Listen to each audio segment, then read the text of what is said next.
Most girls who see me for the first time don't like me. If only they spend some time with me and get to know me better, they start to truly hate me. I love my mother. She's a good mother. I tell everywhere she's a great mother. But she isn't satisfied. She says, I don't want to be a good mother or a great mother. Make me a grandmother. It's not easy for me to get married because I'm very bad at first impressions. Most girls who see me for the first time don't like me.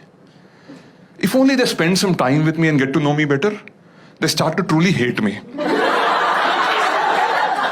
It happens all the time to me because I'm dark-skinned. People don't like dark-skinned people in our country. Forget others, my own parents. Like when I was born in the hospital, looking at me, their first reaction was, Ayyo.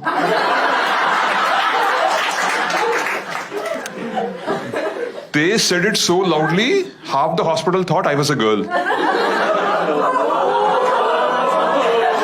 My mom spent more money on almond milk to rub on my skin and make it fairer than buffalo milk to feed me. I was just born dark. I grew up to be dark and malnourished. Like I'm a fully grown adult today, but my mom doesn't let me touch coffee or tea. Saying drinking them will make me darker. People like my mom believe the color of what you eat affects the color of your skin. That's why South Indians are obsessed with eating everything in white. No matter the color of what you eat, the end result is still brown. Skin.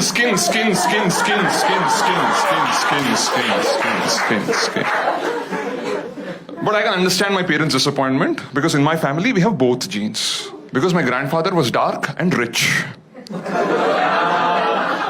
My grandmother was fair and poor. Now I am dark and poor.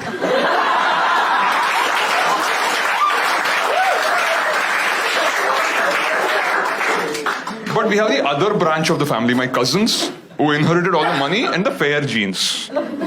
Oh, they make so much fun of me. Arey Sai Kiran, you're such a lucky guy. Because you're dark. Unlike us, you can go out in the sun whenever you want. As if my skin doesn't burn. This is melanin, not Teflon.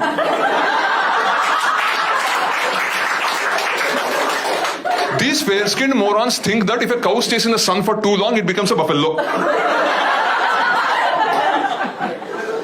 But forget animals, even gods cannot escape this discrimination in our country.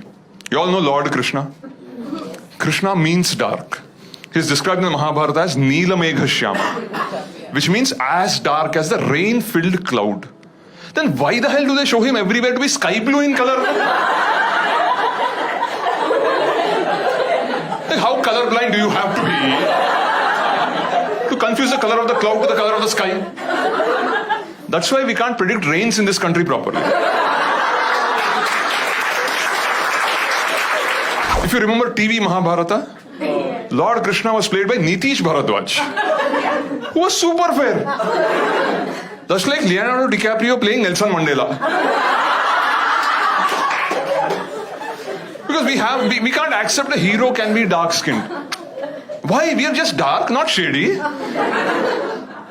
I don't think Lord Krishna was really a thief. No.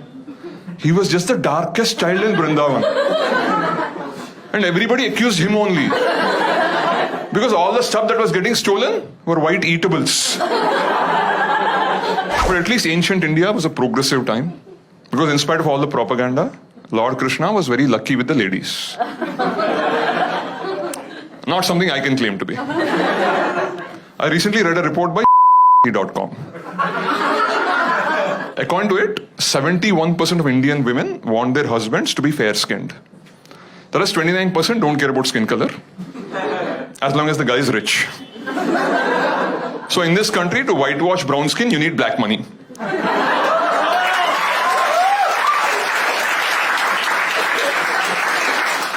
My face is red with anger, but you can't notice it because of my skin color. See, I know about these matrimonial sites, unfortunately. Because let's be honest, this face wasn't exactly manufactured anticipating the arrival of Tinder. The highest my parents aimed was .com. And I registered on that site some time back.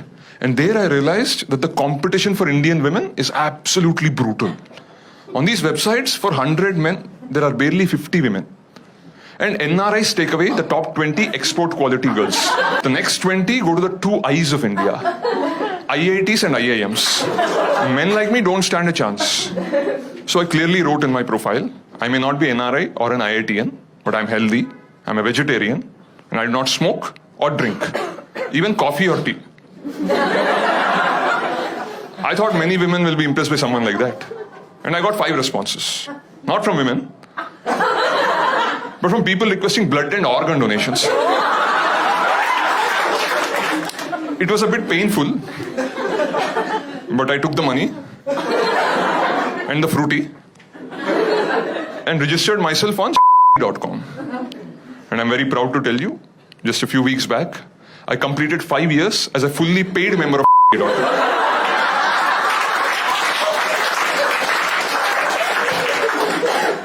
Apparently, I'm the first person in the country to reach this milestone.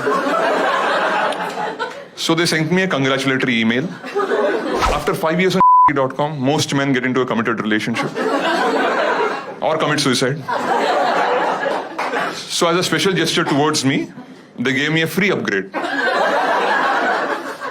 to the fresh faces section of second.com.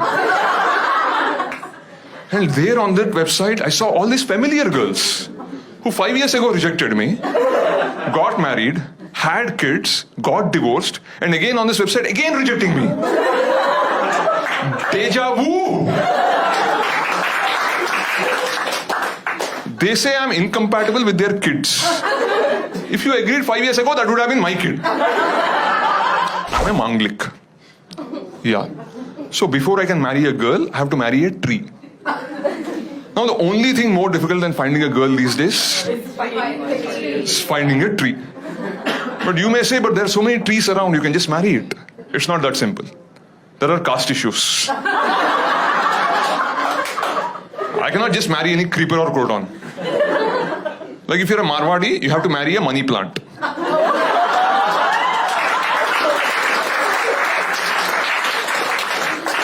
You're a Brahmin, you marry a touch-me-not. You're mixed caste, you have to marry a hybrid.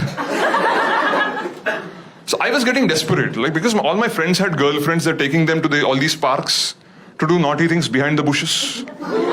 I was going to the same parks alone to do naughty things with the bushes. But my very good, loving mother, she anticipated this when my horoscope was written. So she started raising a plant in my house, hoping when the time comes, I can just marry it. But now my priest tells me, because the plant and I were raised in the same house by the same mother, we are like brother and sister and should not marry.